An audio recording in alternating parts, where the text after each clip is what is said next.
Hello and welcome. आज की इस वीडियो के अंदर हम बात करेंगे ऐसे एक फास्टेस्ट स्टार्टअप्स की जिसने अपनी जर्नी स्टार्ट की 20,000 30,000 से और आज वो इंडिया के फास्टेस्ट ग्रोइंग स्टार्टअप के अंदर एक है और 200 करोड़ से ऊपर उसका रेवेन्यू है।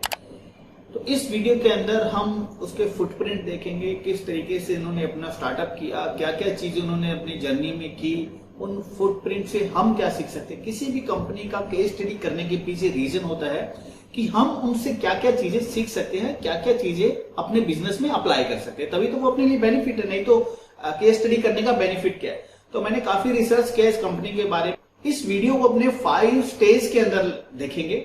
फर्स्ट जो स्टेज है उसके अंदर हम जानेंगे कि अबाउट कंपनी, कंपनी क्या है, कैसे ये क्रिएट हुई, क्या इसके पीछे लॉजिक था, इसके फाउंडर कौन है, ये सारी चीजें अपने फर्स्ट स्टेप के अंदर देखेंगे। सेकंड के अंदर हम जानेंगे इस कंपनी का बिजनेस मॉडल। बिजनेस किसी भी कंपनी को समझने के लिए हमें उसका बिजनेस मॉडल समझना काफी जरूरी होता है। थर्ड हम देखेंगे उनकी ग्रोथ है, क्या आप बोल सकते हैं ग्रोथ स्ट्रेटजी, क्या क्या उन्होंने स्ट्रेटजी अप्लाई की अपने प्रोडक्ट की, मार्केट का कैसे एनालाइज किया, किस तरीके से वो अपने बिजनेस को 30,000 20,000 से 200 करोड़ तक लेके गए। तो वो सब चीजें क्या थी, इनकी ग्रोथ स्ट्रेटजी के बारे में जानेंगे। अब उस कंपनी के फ्यूचर प्लान क्या है, आगे वो क्या सोच रही है, और उसके बाद हमारे लिए इस कंपनी की केस स्टडी से क्या लेसन है, हम कौन कौन से पॉइंट को अपनी कंपनी के अंदर, अपने स्टार्टअप्स के अंदर अप्लाई कर सकते हैं जिससे हम भी अपने बिजनेस को ग्रोथ कर पाए। तो स्टार्ट करते हैं अबाउट कंपनी से। ये कंपनी लॉन्च हुई थी 2012 के अंदर और दो को फाउंडर है, प्रभात किरण और सिद्धार्थ। दोनों IIT पास आउट है। काफी इन्होंने बिजनेस किए, पहले लस्सी वस्सी के बिजनेस भी इन्होंने किए और अर्लियर ये मतलब डोमेन रीसेलर बिजनेस के अंदर थे। डोमेन रीसेलर बिजनेस मैंने भी किया हुआ है। डोमेन रीसेलर बिजनेस अभी तो इतना ट्रेंड में नहीं है, लेकिन 2010 से लेकर 2012 तक काफी ट्रेंड के अंदर था। उस समय क्या होता है कि डोमेन रीसेलर में क्या होता है कि आपको जो डोमेन अच्छा लगता है, जो मार्केट में ट्रेंडी डोमेन है या कुछ न्यूज बेस के ऊपर या कुछ इस तरीके का डोमेन सर्च किया जाता है, उसको परचेज करके रख लिया जाता है। अब जब उसकी डिमांड आती है तो उसको हायर रेट के अंदर सेल कर दिया जाता है। जस्ट लाइक ये प्रॉपर्टी, तो प्रॉपर्टी के अंदर अगर आप इन्वेस्ट करते हो और जब उसकी डिमांड होती है तो आप सेल आउट कर देते हो। तो अभी इस क्योंकि .com था, ज्यादा एक्सटेंशन उस समय नहीं थे। आज तो आप AI भी ले सकते हैं, अलग अलग एक्सटेंशन बन चुके हैं डोमेन के लिए। तो पहले .com की काफी वैल्यू होती थी, तो उस समय 2012 तक ये काफी बिजनेस अच्छा था डोमेन रीसेलर का, तो उन्होंने डोमेन रीसेलर का बिजनेस भी किया हुआ है। कंपनी की लोकेशन है मुंबई। मुंबई में ये स्टार्टअप है। दो फाउंडर है, प्रभात किरण सिंह है और दूसरे सिद्धार्थ मनोज। तो ये जो कंपनी है इसका जो टैगलाइन है, ए बेवकूफ फॉलोज हिज हार्ट। इस कंपनी का जो, जैसे मैंने बताया 2012 के अंदर 1 अप्रैल को इन्होंने अपनी उस कंपनी को स्टार्टअप किया था। तो 1 अप्रैल वैसे अप्रैल फूल के रूप में मनाया जाता है, तो इन्होंने वो स्टूपिड वर्ड इन्होंने यूज करना था और एक अलग वर्ड लेके आना था, तो इसलिए इन्होंने बेवकूफ नाम चूज किया। इन्होंने आई थिंक डोमेन भी पहले इन्होंने बुक कर रखा था बेवकूफ के नाम से, और उन्होंने बेवकूफ नाम कर दिया क्योंकि वो थोड़ा सा मैच करता है 1 अप्रैल के ऊपर, और इंग्लिश के अंदर स्टूपिड बोल दीजिए। और उस टैगलाइन को इन्होंने जस्टिफाइड कर दिया कि बेवकूफ फॉलो हिज हार्ट। तो वो चीजें जस्टिफाइड करते हुए इन्होंने अपनी कंपनी का फाउंडेशन किया 2012 के अंदर 1 अप्रैल को। दोनों इसके को फाउंडर है प्रभात किरण सिंह और सिद्धार्थ ने। अब इस कंपनी का बिजनेस मॉडल क्या है वो थोड़ा सा समझ लेते हैं सेकंड स्टेप के अंदर। देखिए, पहली चीज है ये कंपनी D2C है, डायरेक्ट टू कस्टमर। इसके ऐसा नहीं है कि ये कोई रिटेलर, होलसेलर या डायरेक्टली कहीं इन्होंने फ्रेंचाइजी ओपन किया, आउटलेट ओपन, ऐसा कुछ भी नहीं।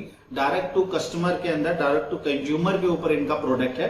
इनकी बिजनेस कैटेगरी क्या है वो समझ लेते हैं। इनकी जो बिजनेस कैटेगरी है वो टी शर्ट प्रिंटिंग। इन्होंने अलग इनोवेटिव लेके आए, क्योंकि टी शर्ट तो कभी सभी सेल कर रहे थे, लेकिन ये लेके आए टी शर्ट प्रिंटिंग, मतलब उसके ऊपर प्रिंट करके देंगे।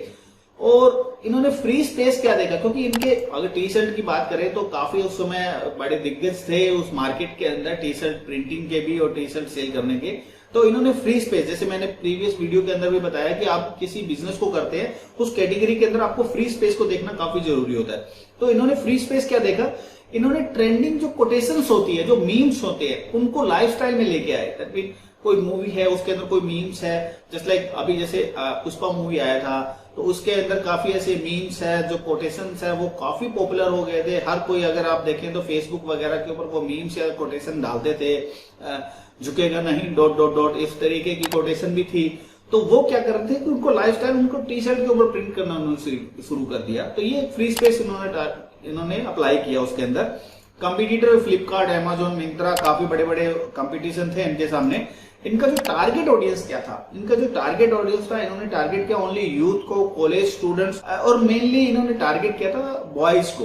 तो स्टार्टिंग इनका बॉयज से हुआ, उसके बाद तो इन्होंने वुमेन्स के ऊपर भी और काफी गर्ल्स के ऊपर भी और सब चीजों के ऊपर इन्हें धीरे धीरे अपनी कमांड बना ली है अभी, और अभी तो और भी काफी चीजें ये कर रहे हैं, वो अपने आगे बात करेंगे। और इनका नीड्स क्या था, देखिए किसी भी बिजनेस को करने से पहले हमें नीड्स स्पेसिफिक होना चाहिए कि क्या नीड्स है। तो इनका एंटरटेनमेंट और फन का इनका नीड्स था, उसी के ऊपर ये मीम्स बनाते थे, उसी के ऊपर ये कोटेशन बनाते थे, अपने सोशल मीडिया पे डालते थे, उस तरीके के उन्होंने काम शुरू किया। तो इनके बिजनेस का मॉडल के अंदर इन्होंने टी शर्ट प्रिंटिंग का शुरू किया, टारगेट ऑडियंस इन्होंने यूथ, कॉलेज स्टूडेंट्स को टारगेट किया, नीड्स था इनका एंटरटेनमेंट और फन था। अब मार्जिन क्या होता है, किसी भी कंपनी का बिजनेस मॉडल समझने के लिए ये समझना होता है कि मार्जिन कितना है, कम है मार्जिन तो बल्क में काम करना पड़ेगा।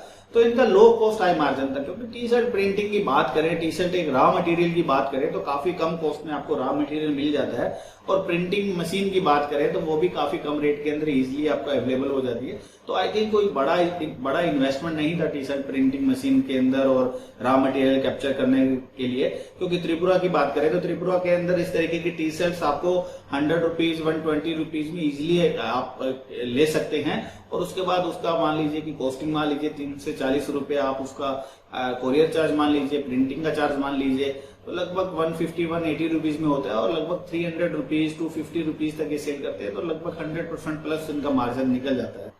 मार्केटिंग चैलेंज, इन्होंने सोशल मीडिया को टारगेट किया, मार्केटिंग के लिए सोशल मीडिया यूज किया, और सोशल मीडिया के अंदर भी उसमें फेसबुक काफी ट्रेंड के अंदर था, तो फेसबुक को इन्होंने यूज किया। स्टार्टिंग इनका डायरेक्ट टू कंज्यूमर हुआ, लेकिन धीरे धीरे एक्सटेंड करने के बाद इन्होंने अपने बिजनेस के अंदर B2B भी आए, मतलब काफी जो प्रोडक्शन हाउस है उनके साथ इन्होंने टाई अप्स किया, मर्चेंडाइज, उनके फिल्म के डायलॉग्स है उनको भी इन्होंने प्रिंट करना शुरू किया। तो एक तरीके के एक पार्टनर बनने लग गए धीरे धीरे। जितने भी प्रोडक्शन हाउस है, जितनी भी अच्छी मूवीज आती है, उनके कुछ डायलॉग हिट करवाने होते हैं, तो उन चीजों के साथ इन्होंने टाई अप करना शुरू कर दिया। इस कंपनी का थोड़े से फैक्ट देख लेते हैं। देखिए, अगर फेसबुक के फॉलोअर्स की बात करें 4.9 मिलियन फॉलोअर्स इनके फेसबुक के ऊपर है, इंस्टाग्राम के ऊपर इनके 1.7 मिलियन फॉलोअर्स है। इनके मंथली जो वेबसाइट के ऊपर हिट होते हैं 2.5 मिलियन इनके वेबसाइट के ऊपर हिट होते हैं, और इन्होंने लगभग 2 मिलियन प्रोडक्ट्स सेल कर चुके हैं आज की डेट तक, और 3000 प्लस इनके स्टाइल्स है, ट्रेंड है इनकी वेबसाइट्स के ऊपर, और 90 प्लस कंट्रीज के अंदर ये शिप करते हैं अपने प्रोडक्ट को। तो ये तो कंपनी का पूरा बिजनेस मॉडल, कंपनी कैसे काम करती है, ये सारी चीजें हमने अभी डिस्कस कर ली है। अभी हम बात करेंगे ग्रोथ हैक्स की, ग्रोथ स्ट्रेटेजी की। क्या चीजें उन्होंने अप्लाई की जिससे अपने बिजनेस को 20-30,000 से लेके 200 करोड़ तक वो लेके गए, वो बातें हम अब बात करेंगे ग्रोथ है या ग्रोथ स्ट्रेटेजी के अंदर। देखिए, सबसे पहली बात होती है अट्रैक्टिव बिजनेस नेम। जैसे जो प्रीवियस वीडियो था उसके अंदर हमने बात भी किया था कि building a brand is more important than the marketing. तो ब्रांडिंग काफी जरूरी होता है कि आप मार्केटिंग करते रहो, आप पैसा लगाते रहो, लेकिन जब आपकी ब्रांडिंग ही नहीं है तो उसके अलावा आपके पास कोई अल्टरनेट नहीं है। तो ब्रांडिंग करना काफी कंपलसरी है स्टार्टिंग के अंदर। तो इन्होंने जो नाम चूज किया ना बेवकूफ, वो अपने आप में एक यूनिक नाम था कि अब देखिए बेवकूफ का कहीं भी कनेक्टिविटी टी शर्ट से तो नहीं है, तो टी शर्ट से ना होने के बाद भी उन्होंने इस तरीके का ब्रांड बना लिया, क्योंकि ये क्या है कि अटेंशन ग्रैब करता है। अगर आप एक बार ये नाम सुन लेते हैं तो आपके माइंड के अंदर ये नाम आप भूल नहीं सकते। और कॉलेज स्टूडेंट्स को उन्होंने टारगेट किया था, तो ये एक तरीके का ट्रेंडी नाम हुआ, एक तरीके का स्टूपिडिटी से लेके इसको नाम को लेके चले, तो एक यूनिक नाम ये लेके आए जो मार्केट में अवेलेबल नहीं था। तो अट्रैक्टिव बिजनेस नाम लेके आए जो माइंड से स्लिप ना हो और माइंड के अंदर काफी अच्छी तरीके से अपनी पोजीशनिंग क्रिएट कर ली। सेकंड, इनका जो स्ट्रेटेजी था वायरल कंटेंट, सोशल मीडिया के ऊपर जो कंटेंट इन्होंने स्ट्रेटेजी फॉलो किया। देखिए, अपना प्रोडक्ट का आज भी अगर आपका इनका इंस्टाग्राम का पेज ओपन करोगे, फेसबुक का पेज ओपन करोगे ना, तो वहां पे ऐसा नहीं है कि इन्होंने टी शर्ट की एड डाली हुई है, ये टी शर्ट परचेज कीजिए, इसका क्वालिटी ये है, इसके अंदर आप ये मिलेगा, ऐसा कुछ भी नहीं है। वहां पे अगर आप देखेंगे तो आज भी मीम्स है, वहां पे कोटेशंस है, उनको टारगेट आज भी इन्होंने एक्चुअली में अपना बिजनेस स्टार्ट करने से पहले ही सोशल मीडिया को अपना फाउंडेशन बना लिया था और सोशल मीडिया के ऊपर फॉलोअर्स इंक्रीज करने शुरू कर दिए थे। अब इनको पता था कि हमारा जो नीच है वो एंटरटेनमेंट का है, फन का है, तो उससे रिलेटेड उन्होंने मीम्स कोटेशंस डालना शुरू कर दिया था, जहां पे एंगेजमेंट अच्छे आए, लोगों ने शेयर किए, और फॉलोवर बेस अच्छा इंक्रीज हो गया। उसके बाद उन्होंने उसके ऊपर क्या किया कि अपने प्रोडक्ट को लेके आए, वहां से वेबसाइट पे लेके जाते थे, वेबसाइट पे हिट इंक्रीज होने लगे।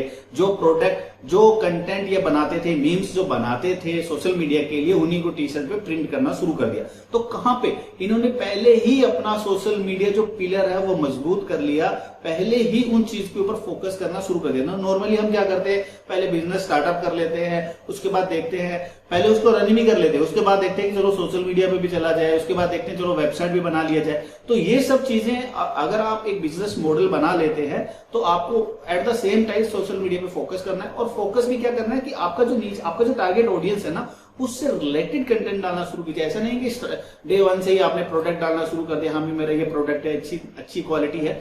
उनकी पेन पॉइंट को समझिए। अगर उनका एंटरटेनमेंट फन का है तो उनको फन दीजिए, वो कनेक्टिविटी लेना जरूरी होता है। उसके बाद ही आप उसके अंदर से बिजनेस आप ग्रोथ कर पाएंगे अपनी बिजनेस को। तो सेकंड इनका जो इनका ग्रोथ हैक था वो था वायरल कंटेंट। तो इन्होंने वायरल कंटेंट बनाने शुरू कर दिए, उसी के ऊपर इन्होंने पूरी टीम को बिठाया और उसी के ऊपर उन्होंने काम किया।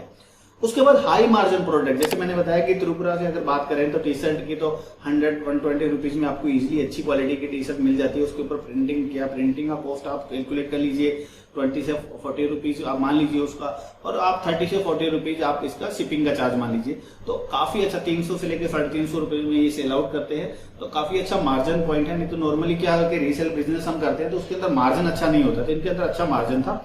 यूनिक आइडिया ये लेके आए कि अभी तक क्या होता है कि ट्रेंड और फैशन और ट्रेंड ये दोनों चीजें ऐसी कि फैशन तो चलता रहेगा लेकिन ट्रेंड है वो मार्केट के अंदर, इंडिया के अंदर स्पेशली चेंज होता रहता है।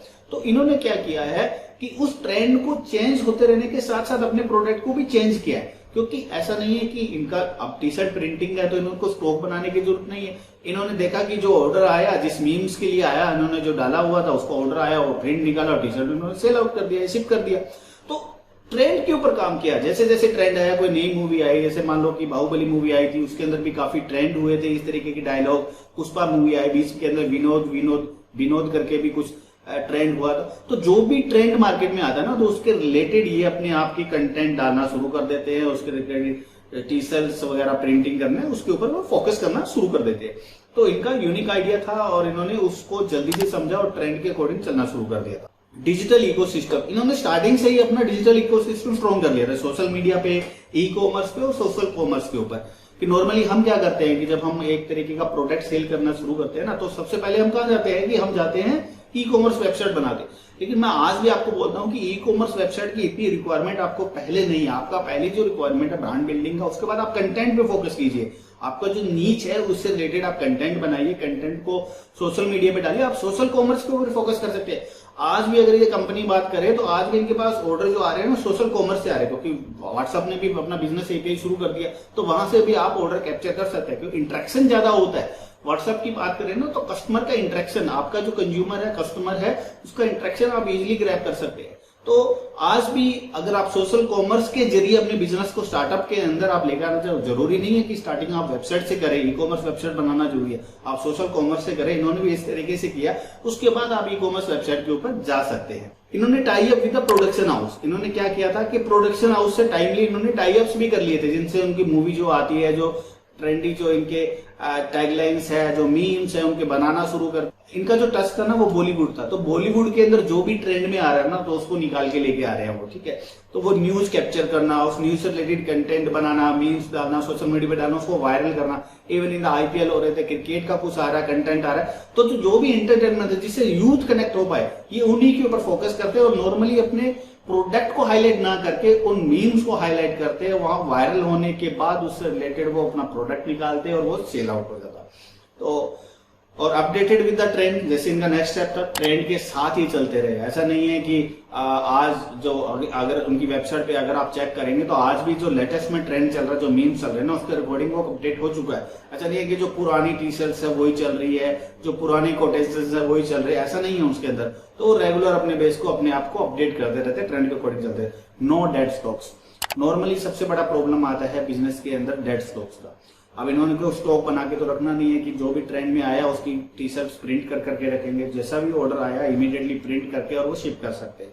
और इसके साथ अभी तो इन्होंने अलग अलग टी शर्ट्स भी बनाना शुरू कर दिए और भी काफी अच्छे प्रोडक्ट इन्होंने कर दिए। हर कैटेगरी के अंदर ये जा रहे हैं, even in the mobile cover भी प्रिंट करने लगे हैं। तो ये इनके जो मेन जो हैक्स थे ना, कि इन्होंने डेड स्टॉक्स का देखा कि डेड स्टॉक की प्रॉब्लम नहीं है, ठीक है, तो इन्होंने वायरल कंटेंट बनाना सीखा, इन्होंने एक यूनिक आइडिया लिया और इन्होंने हाई मार्जिन प्रोडक्ट को चूज किया, डिजिटल इकोसिस्टम अपना स्ट्रॉन्ग कर लिया, टाई अप किया मर्चेंडाइज के लिए, अपने प्रोडक्शन हाउस को अपने टाइमली उन्होंने टाई अप उनके साथ कर लिया। तो ये सब चीजें इनके ग्रोथ हैक थे, जिनकी वजह से ये अपने बिजनेस को 200 करोड़ तक ले पाए। अब ये चीज समझने के बाद हम ये समझते हैं कि अब इस कंपनी का फ्यूचर प्लान क्या है, कि ये करने के बाद अभी कंपनी क्या सोच रही है, कहां जाना है। तो जैसे मैंने बताया कि न्यू कस्टमाइजेशन के ऊपर ये फोकस कर रही है अभी। न्यू कस्टमाइजेशन मतलब वुमेन क्लॉथ भी ये ले आए हैं अभी। लैपटॉप कवर, लैपटॉप का जो बैक जो कवर होता है उसके ऊपर प्रिंटिंग, कस्टमाइज प्रिंटिंग, वो भी ट्रेंडी लुक के अंदर वो लेके आने वाले हैं ये।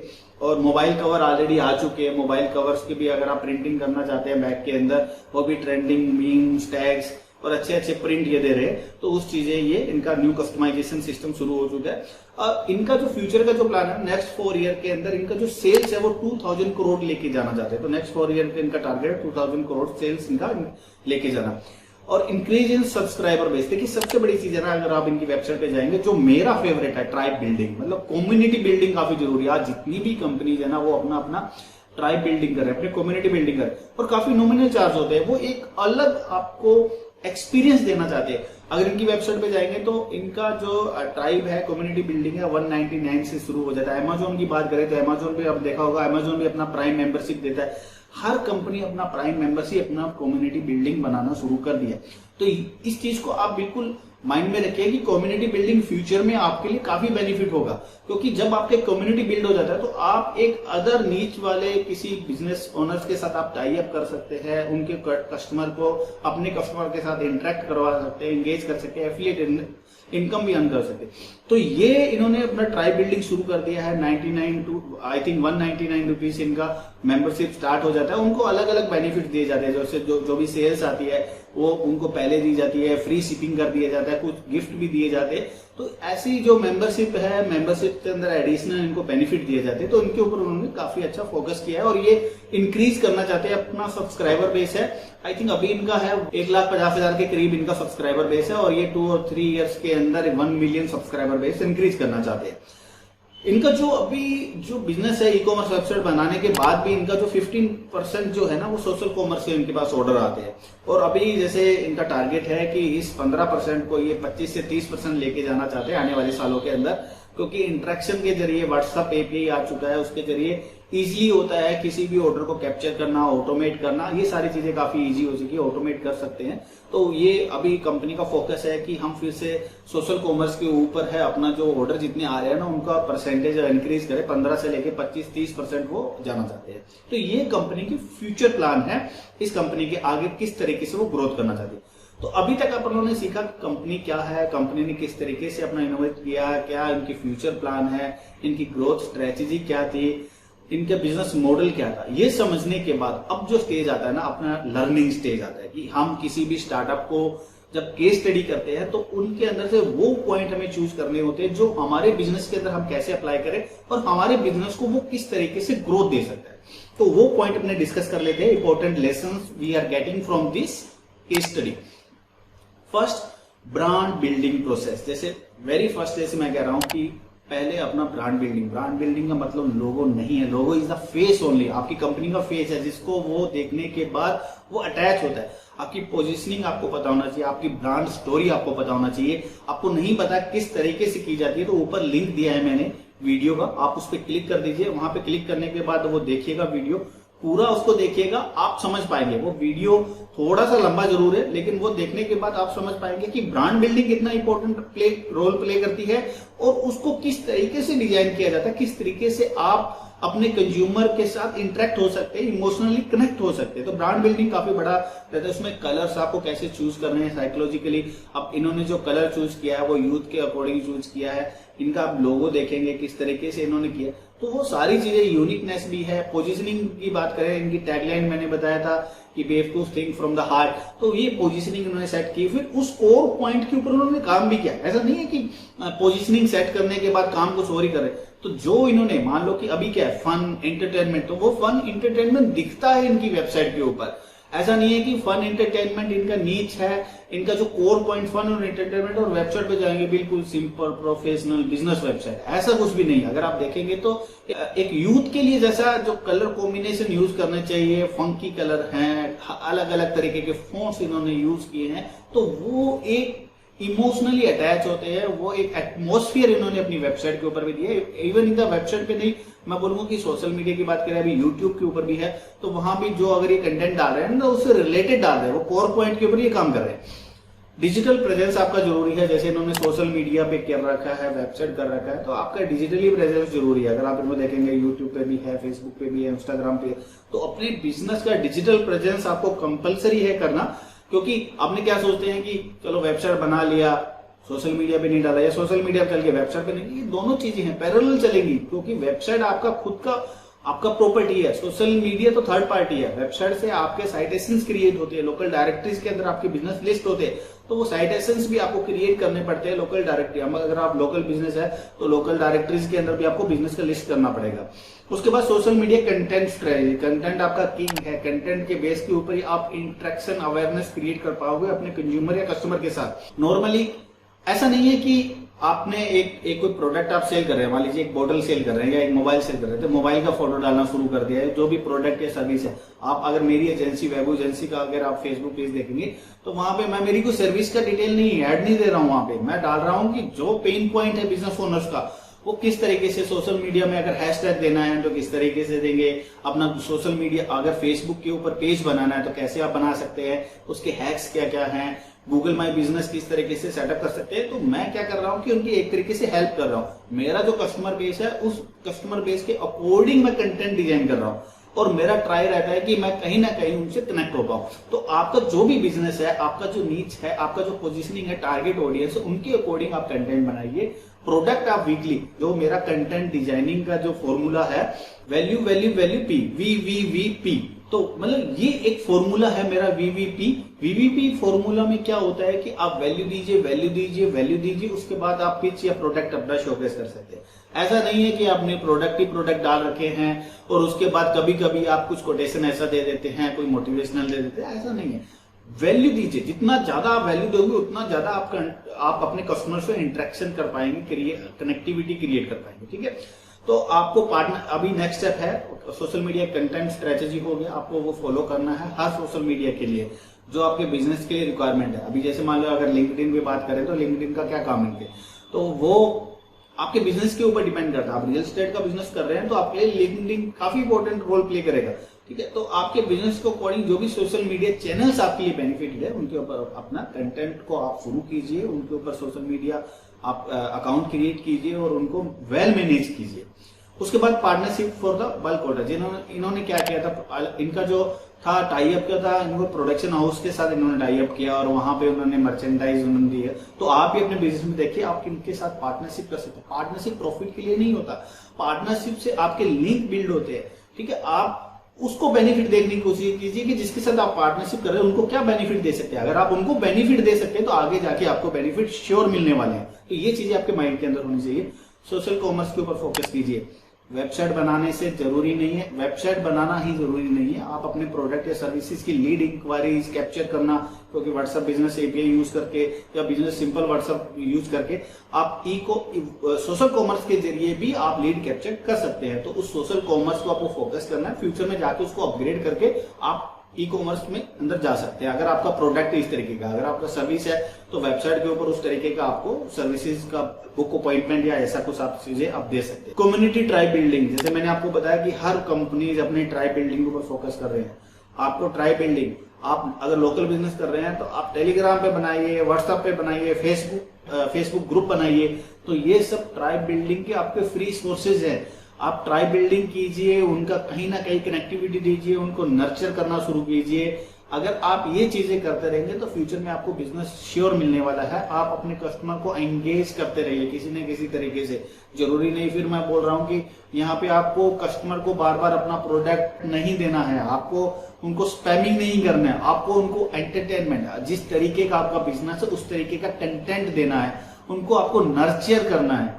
तो वो सब चीजें आपके माइंड में होनी चाहिए। अगर वो सब माइंड के अंदर है तो डेफिनेटली आपका बिजनेस ग्रो होगा और आप भी अपने स्टार्टअप को 10 टाइम्स इंक्रीज कर सकते हैं। तो ये था पूरा अपना केस स्टडी बेवकूफ का, और हमने ये भी देख लिया कि इस लेसन से हमने क्या क्या सीख सकते हैं।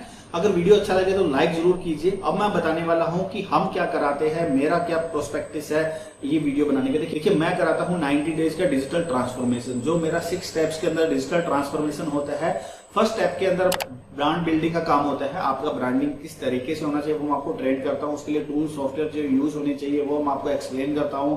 कलर साइकोलॉजी पोजिशनिंग कैसे सेट करना है वो होने के बाद सेकंड स्टेप होता है डिजिटल प्रेजेंस। डिजिटल प्रेजेंस में सोशल मीडिया कौन सा आपके लिए बेनिफिट है, उनको आपस में इंटरलिंक कैसे करना है, बिजनेस डायरेक्टरीज में लिस्टिंग कैसे करना है, आपका वेबसाइट कैसे बनाना है। तो डोमेन बुक करने से लेके वेबसाइट बिल्डिंग तक का भी इंक्लूड रहेगा इसके अंदर। मैं आपको हैंड होल्डिंग टेक्निक के जरिए जूम के ऊपर आपको एक्सप्लेन करूंगा कि आपको कैसे डोमेन बुक करना है, आपको इंटरलिंकिंग कैसे करना है, अब आपको CMS जो कंटेंट मैनेजमेंट सॉफ्टवेयर है वो कैसे होस्टिंग में इंस्टॉल करना है, अब आपको वेबसाइट कैसे बनानी है, आपकी प्रोडक्ट की वेबसाइट है तो आप कैसे बना सकते हो, तो आप इजीली वो चीजें खुद से कर सकते हैं। अब डिजिटल प्रेजेंस होने के बाद जो थर्ड जो चीज आता है वो आता है आपका कंटेंट प्लानिंग। देखिए कंटेंट, जैसे मैंने इस केस स्टडी में भी देखा कि कंटेंट ने कितना इंपॉर्टेंट रोल प्ले किया इस बिजनेस के लिए। तभी तो कंटेंट ही एक रीजन था जो इस बिजनेस को 20-30,000 से लेके 200 करोड़ तक लेके चला गया। तो कंटेंट को आप ऐसे मत समझिए कि कंटेंट बस ऐसे ही है, चलो डालेंगे कभी डालेंगे। कंसिस्टेंसी रहनी चाहिए आपकी कि आपने डालना शुरू कर दिया। अगर हफ्ते के अंदर 3 दिन डाल रहे हैं तो उसको कंसिस्टेंट रहिए। मैं तो बोलूंगा कि डेली डालना शुरू कर दीजिए, क्योंकि आप बने रहेंगे कंटेंट। आपका कंटेंट बनाने का तरीका, आप आइडिया कहां से लेके आएंगे, उसके टूल्स क्या है, वो सारी चीजें मैं बताने वाला हूं उसके अंदर। आपको कोई टेंशन नहीं है। आपको हैंड होल्डिंग टेक्निक, क्योंकि मैंने काफी चीजें सीखी है इन 20 ईयर्स के अंदर और मैंने काफी बड़े बड़े क्लाइंट्स के साथ काम किए। अभी पूरा मेरा ऑटोमेट है बिजनेस। मैं अभी जो काम कर रहा हूं मेरे क्लाइंट्स के साथ, मेरी एजेंसी है वो उनके लिए काम करती है और मैंने काफी ऐसे ऑटोमेशन सिस्टम कर रखे, क्योंकि जब अपने किसी काम को बार बार करते हैं ना तो हम भी बोर हो जाते हैं। तो उस काम को ऑटोमेट करना हम सीख चुके हैं। जैसे मान लो कि हमें कंटेंट डिजाइन करना है तो कंटेंट के लिए कौन कौन से टूल्स है। अब कैलेंडर बिल्ड कर देते हैं कि हाँ भाई मंडे को क्या डालना है, ट्यूसडे को डालना है, उसका कंटेंट कैलेंडर क्रिएट हो जाता है। कंटेंट कैलेंडर क्रिएट होने के बाद आप पूरे महीने का 1 या 2 घंटे लगा के आप पूरे महीने का कंटेंट शेड्यूल कर सकते हैं। आपको ऐसा नहीं कि कंटेंट डालना है डेली डालना है, तो वो पूरा ऑटोमेशन करना हम आपको बताएंगे। उसके बाद जो थर्ड, ये आपका ब्रांड बिल्डिंग होने के बाद, डिजिटल प्रेजेंस होने के बाद, आपका कंटेंट प्लानिंग होने के बाद हम आपको बताते हैं ग्रोथ हैक्स कि किस तरीके से आप लीड कैप्चर कर सकते हैं। अलग आपके बिजनेस को कोडिंग लीड मैग्नेट किस तरीके से बना सकते हैं, किस तरीके से अपने लीड आने के बाद उनको नर्चर करना है, उनको किस तरीके से अपने एंगेज कर सकते हैं और वहां से किस तरीके से सेल्स अपने ले सकते हैं, वो सारा ग्रोथ हैक के अंदर करेंगे। फिर फ्यूल द हैक होता है जहां पे हम सीखेंगे। अब ये तो पूरा क्या था, ऑर्गेनिक था। वहां पे अपना कोई प्रमोशन के लिए ऑर्गेनिकली हम किस तरीके से अपने बिजनेस को ग्रो कर रहे हैं। अब जो हमारा फ्यूल द हैक आता है वहां पे हम पेड एडवर्टाइजमेंट के ऊपर फोकस करेंगे। अब पेड के अंदर भी क्या, हम 2 बड़े सर्च इंजन को फोकस करते हैं।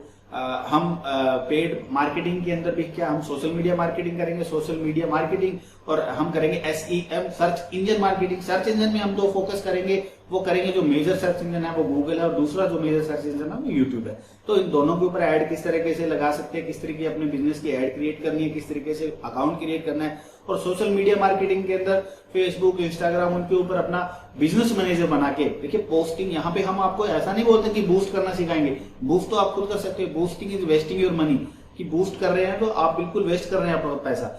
आपको फेसबुक का बिजनेस मैनेजर बना के आपको एड कैंपेनिंग रन करनी पड़ेगी। आपके पास लीड आनी चाहिए, जिस तरीके का आपका बिजनेस हो उसको अकॉर्डिंग ही आपको एड कैंपेनिंग रन करनी चाहिए।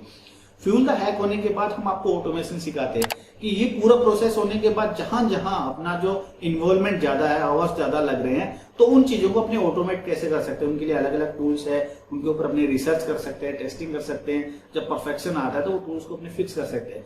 काफी ऐसे टूल्स है, जैसे किसी ने लीड इंक्वायरी किया, आपकी फेसबुक पे लीड आई तो डायरेक्टली उसको SMS चलना, JPR टूल हुआ, इंटीग्रेटेड टूल हुआ, पेबली हुआ। तो इस तरीके के काफी ऐसे मार्केट में टूल्स है जो काफी कम कॉस्ट के अंदर आपका पूरा सिस्टम ऑटोमेट कर देते हैं।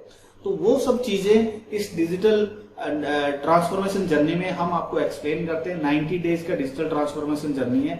अगर ये जर्नी आप मेरे साथ करना चाहते हैं तो नीचे मैंने लिंक दिया है, आप मेरे साथ 1-to-1 बुक कीजिए और फिर अपने स्टार्ट करते हैं इस जर्नी को। पहले मैं आपको एक्सप्लेन करूंगा सारी चीजें 30 मिनट का कंसल्टेशन रहेगा, बिल्कुल फ्री रहेगा। इसके अंदर मैं आपको एक्सप्लेन करने वाला हूँ कि किस तरीके से आप अपने बिजनेस को डिजिटल ट्रांसफॉर्म कर सकते हैं और एक फ्रीडम लाइफस्टाइल एंजॉय कर सकते हैं। कि देखिए इसका एक बेनिफिट ये भी है कि डिजिटल ट्रांसफॉर्मेशन होने के बाद आपके पास काफी टाइम मिल जाता है अपने फैमिली और फ्रेंड्स के लिए, आप फ्रीडम लाइफस्टाइल एंजॉय कर सकते हैं।